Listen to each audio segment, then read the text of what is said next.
been so long since you've seen my face. I feel very awkward. But anyway, I'd figure I'd give some life updates. Because I haven't made like an update video since, January? And it was like a voiceover. It really wasn't even me face to face. I think the last face to face video was of when the shade kind of switched out. I think that's what happened. Anyway, I have some notes. So still off lithium. Been off lithium since December 2021. It's been okay, I guess. I mean, it's so hard to tell what's like the mood disorder or what's the idea. I am seeing a new psychiatrist. It was like not this past Friday, but the Friday before. My psychiatrist that I was seeing since November is just doing inpatient work now. So I won't be seeing him. But I will be seeing a new psychiatrist there in August. He didn't change any of my medicines. I did stop taking Trintellix the beginning of April because it was just making me throw up and making me slip into a lot of behaviors that I'll get into because I have a big update. Big update. So anyway, my therapist is she's still really not kind of sold on my psychosis being just PTSD. She really does think I have schizoaffective disorder, and when I first started seeing her, she wanted me to do a full psych evaluation, but now she's like, she's pretty comfortable in what my diagnoses are and everything, which is, dissociative identity disorder, generalized anxiety disorder, ADHD, schizoaffective disorder. I'm not sure if it's bipolar 1 or bipolar 2. It's the one that, I do have mania sometimes, but it's mainly just hypomania and depression. But I do have mania. I have had mania in the past. And schizoaffective disorder, complex PTSD with BPD traits, which I'm thinking, like, the reason why she doesn't want to put just BPD is because she said that I have aspects of it, but it's not like full blown, I guess. But also, I was thinking, I was like, probably because of the ADHD, because a lot of that overlaps and stuff. And now I've been diagnosed with an eating disorder.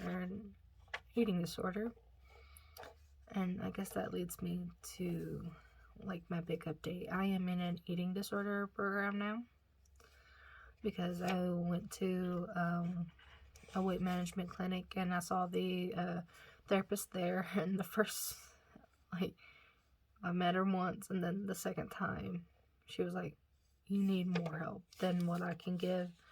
So I'm doing the eating disorder program. I'm there 3 days a week from 9 a.m. to 3:30 p.m. They want me to go every day, but with all I have going on, that's kind of not possible for me to do every day. But there's a lot of group therapy, and I meet with a psychiatrist there once a week. I meet with a dietitian there once a week, and I meet with a therapist there once a week. And I still get to see my other therapist too while doing that, so that's really good, really helpful. But yeah, it kind of completely blindsided me because everything I've tried to do, like to lose weight on my own, was just fueling my eating disorder, and I didn't know that. Didn't know I had an eating disorder until this year, honestly. So it's been a lot to process, and I am like documenting stuff on TikTok, so I'll leave my TikTok whatever link in the description. I think I always put it in there. I don't know. Anyway, so yeah, I did restart Adderall in February, which has helped a lot with my reading, which is very helpful because I've been wanting to read and it gives me something to do and stuff. Of course, it doesn't take away all the aspects of ADHD. It just makes things a little easier to deal with, honestly. And like since about mid-March, I've been in this dissociative state. I'm starting to realize that I've always had those issues around this time since I moved out. But I'm trying not to isolate. I kind of can't isolate myself with going to the ED program. So it's going to be different than last year. But there's been a lot of trauma-versaries and stuff, so, and I feel triggered all the time. I did do 2 EMDR sessions in February too, which kind of triggered or like jostled up some memories and stuff, and so I'm glad I get to still see my therapist that I've been seeing for almost 4 years now, because we can still do EMDR and stuff like that, and I think that really needs to happen. I am going to talk a little bit about my eating and like parts and stuff, so just I'll leave like a timestamp or something. Just skip like a minute or two, or a minute or two, because I explain like a lot.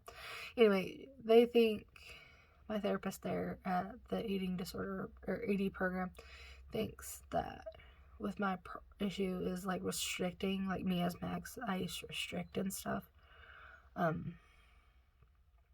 He thinks that once I get that under control, that August, one of my littles who is known for binge eating, which I didn't know that until recently either,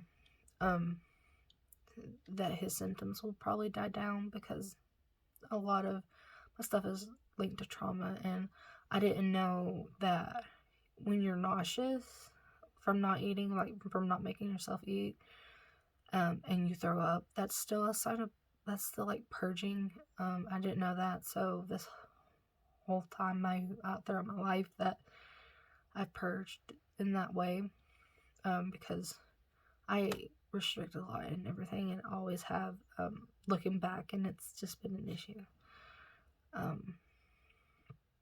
But yeah, so I've been dissociating a lot, having a lot of switches. The barriers are back up again. It seems like every time we get close to having some good communication, just something happens to where those amnesia barriers come back up, and I guess some parts just don't want to really heal, and it's really hard to deal with, because I wouldn't wish DID on anyone, because the realization of, like I talked about this on Twitter, like when I switched my viewpoints, like instead of saying my people, I say my parts now, because it's easier to say, oh well, that happened to like Izzy, or that happened to like Shay, even though it still hurts that happened to them. It was easier because I didn't really feel those feelings that it happened to me and stuff, but we are all part of a whole. And once I switched to my parts language instead of my people language, it really helped my healing and stuff. And it just sucks because I'm feeling my feelings for once, and I realized I have a shopping addiction. I spend money like crazy, and I had self-harm, like that was an addiction in itself. And a couple weeks ago I surely thought I was going to relapse with that, but I didn't. I'm still self-harm free, as of January 27th of 2018.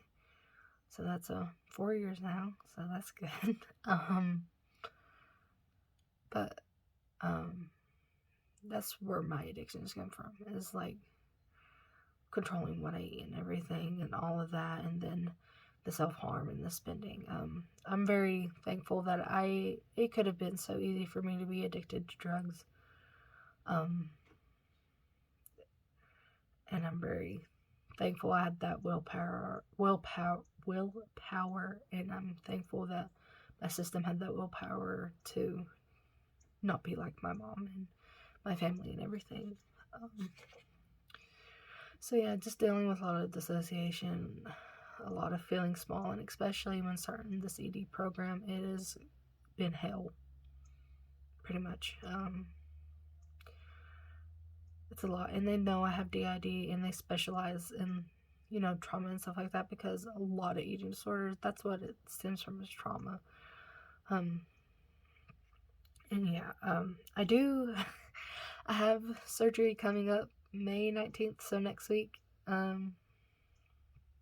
to take my IUD out and put a smaller one in. So what they showed me is, so like, here's like my place where the IUD is supposed to be, right? And like that's, so these two are like the IUD like tops. So it's supposed to be like this, but mine are poked out like that.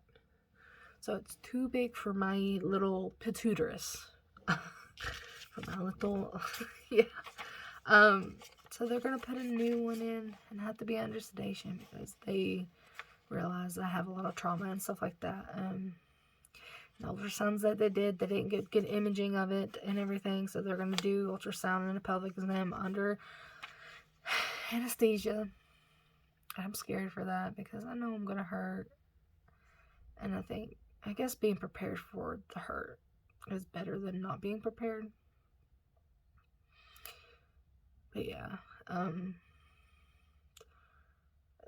I really hope I can keep the IUD. It's really fucked up my hormones. Like, I don't know if you can tell. You can see my eyebrows. My eyebrows have gotten darker. My mustache, like, there's a shadow there. Like, it's gotten darker. I'm getting more chin hairs. My armpit hair has gotten darker. My acne, like on my back and everywhere, has gotten worse. It's gotten worse. I'm on my phone, and it does this like fucking filter thing. Unless I turn it off, like on the taking a picture part. Don't know how to turn it off, like with my video, but yeah. So like, I have a lot of acne, and my testosterone. I think I talked about this last time. Was higher, but the average person with PCOS is around 60, and mine last time I got checked was 67. Yeah. So, and they're waiting until it gets out of control, I guess, to even do anything about it. And it's clear to me that my weight issues have stemmed from my mental health medications, plus PCOS, plus hypothyroidism. And I don't know if I talked about this, but I'm pretty sure lithium is what caused me to develop hypothyroidism, because I was put on lithium and Geodon in August of 2015, when I first went into inpatient for suicidal ideation. Then I was inpatient in October, did blood work, nothing happened. And then May of 2016, did blood work again, found out I had hypothyroidism, and my previous psychiatrist that I just got discharged from did say that lithium is very much known to cause hypothyroidism, along with antipsychotics. And it was already in my family. My family had a history of it already, so I think it just really brought it out, is what happened. So, and it seems like I have to choose between being super really morbidly obese and kind of mentally okay, or do I go off the medicine because they want me to. They want me to go off antipsychotics. Or do I come off, my medicine that's helped throughout the years and probably not even see weight loss, honestly. And just be crazy. Like, what do I do? And my body image is just horrible. So, but I'm going to mainly document that on TikTok because it's easier for me. That's why I haven't made videos and stuff like that. I've been making videos on TikTok, just easier for me with my attention span and everything, and my executive dysfunction. It's just a lot easier just to make a TikTok than it is to film a video. That's why I've been posting the Apex videos, because it's just I want my channel to really just be about me as a person with mental health issues, rather than it being solely focused on like DID, like ADHD and stuff like that. Like, I want to be my own person aside from my diagnosis, and for the longest time I really made DID my identity, like within online spaces and stuff like that. I really just made DID who I was, and that really changed when I switched from my people to my parts.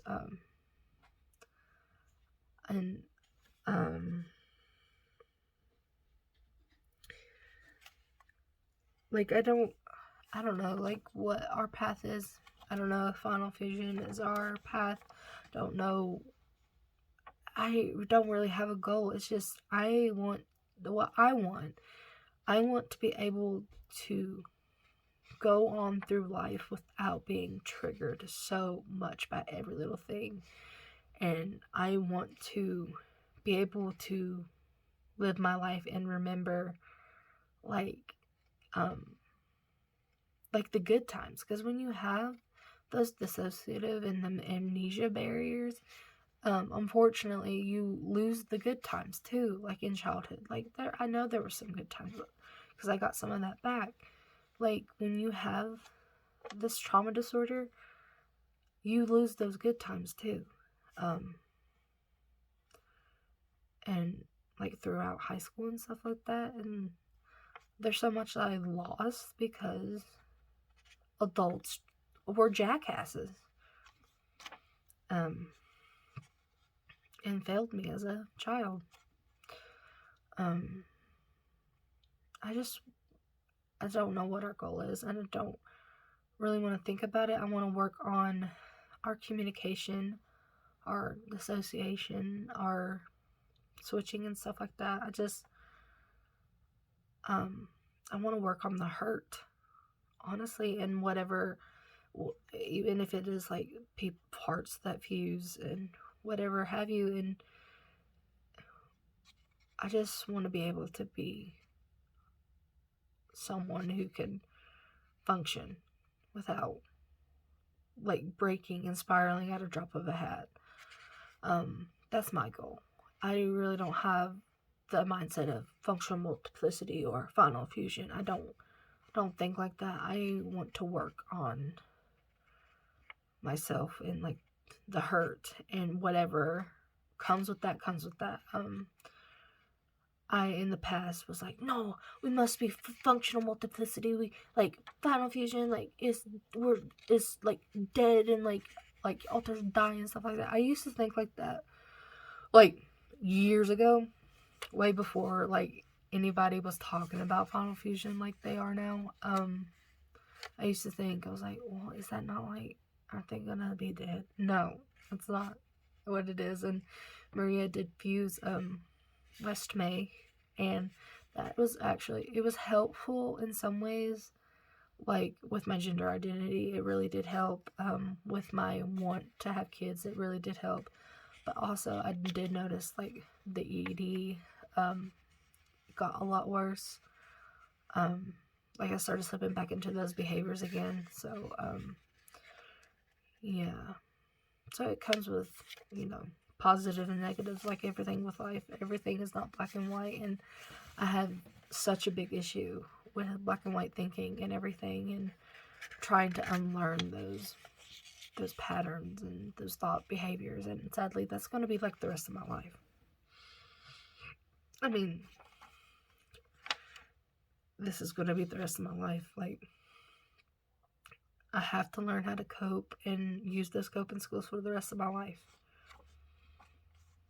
because people failed me as a child and everything. So, and is it unfair? Absolutely. But it's my choice to heal or not heal, and I choose to heal, because I will be damned if, like, I have kids and I be like my parents. Like, absolutely not. So yeah, that's where I'm at. I feel Shay kind of co-calm with me right now, and usually I can't tell that. Well, as of recently, you can't tell that, but for sure, Shay is co-calm with me right now. Especially, he wants to be the star of the show, I guess, or whatever, with filming and stuff.